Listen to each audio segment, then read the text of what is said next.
On Thursday, January 8th, 2026, a packed arena in Chicago. Chicago Bulls versus Miami Heat. Everyone's waiting for a really competitive game. The game is supposed to start, nothing doing. There are tons of employees on the court with mops, with towels, trying to sponge up the moisture that's on the court. Everyone knows you can't play on a slippery court. Half an hour, an hour and a half. Every time they got the court dry, moisture kept seeping up. The backstory, it was very cold in Chicago for a number of weeks, and that day, the temperatures went up. And the contrast of the heat and the cold brought moisture up into the floor. And try as they may, they could not get it dry.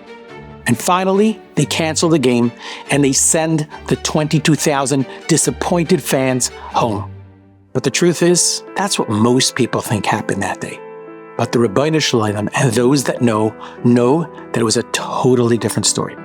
It's the story of a special Yid from Chicago by the name of Shlomo and his 13-year-old son.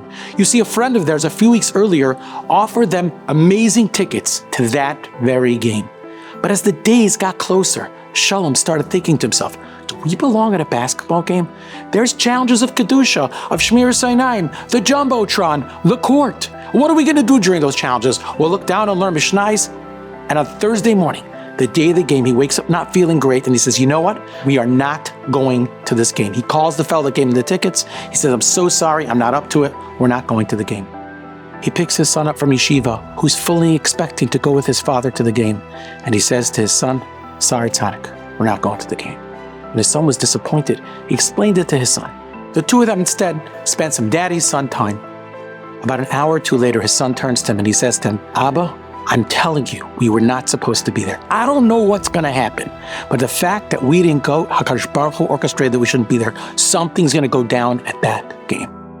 And almost prophetically, the game never happened. Because you see, it wasn't the moisture on the court. It was the fact that two holy Yidden were able to rise above the taiva, the desire to go there, to hold themselves strong. And it was Rabbi Shlomo's way of showing them and saying to them, look how proud I am. The game didn't even take place. You know, in our lives, I can't promise you that every time that we're able to control ourselves, that we're able to be in a sign, the Rabbi Shlomo's going to cancel a 22,000 person game. But I'll tell you something more important. The schar we get in Olam Haba is worth way more than 22,000. That schar, that's infinite.